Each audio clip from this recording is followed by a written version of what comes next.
ഞങ്ങളുടെ ഒരു half day ആണ് കേട്ടാ കാണിക്കുന്നത്. എന്താണെന്നറിയില്ല കേട്ടാ, ചില ദിവസങ്ങളിൽ ഒരു പ്രത്യേക തരം ജീവിതമാണ് കേട്ടാ ഞങ്ങളുടെ.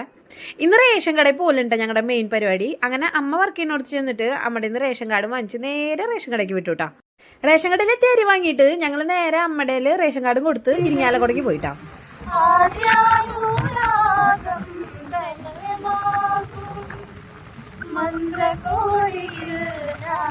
വണ്ടിയിൽ പോയി കഴിഞ്ഞിട്ടുണ്ടെങ്കിൽ ഞങ്ങളുടെ മെയിൻ പരിപാടി എന്ന് വെച്ചിട്ടുണ്ടെങ്കിൽ പാട്ട് പാടലാണ് കേട്ടാ.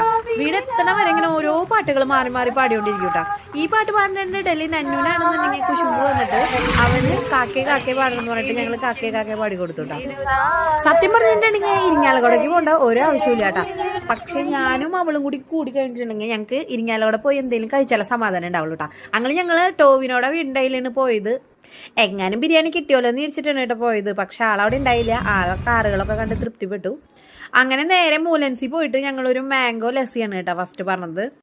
അത് കഴിഞ്ഞിട്ട് ഞങ്ങളുടെ മെയിൻ ആയിട്ടുള്ള സമൂസ ചാട്ടും ഒരു കോഫിയും പറഞ്ഞിട്ടുണ്ടായിരുന്നു കേട്ടോ. നട്ടാപ്പുറം ഉച്ചയ്ക്ക് ചൂടുള്ള ചായ ഊതി ഊതി കുടിക്കണ കുട്ടീനെ ആദ്യമായിട്ടാണ് കേട്ടാ കാണുന്നത്. ഇവനെന്താ പറ്റിയത് എനിക്കറിയില്ല കേട്ടാ. നന്നൂരാണെന്നുണ്ടെങ്കിൽ ദിൽസിതബില്ലിൽ ചെന്ന് കഴിഞ്ഞിട്ടുണ്ടെങ്കിൽ അവന്റെ ചേട്ടന്മാർ അവന് 2 പാനിപ്പൂരിയുടെ ബോളുകൾ കൊടുക്കൂട്ടോ.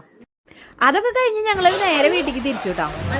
എന്നിട്ട് ഞങ്ങളുടെ വിശപ്പ് മാറാണ്ടായപ്പോ നേരെ ഒരു ബേക്കറിൽ കയറിയിട്ട് അവിടെ നിന്ന് ചോക്ലേറ്റ് ഷേക്ക് കുടിച്ചു കേട്ടോ.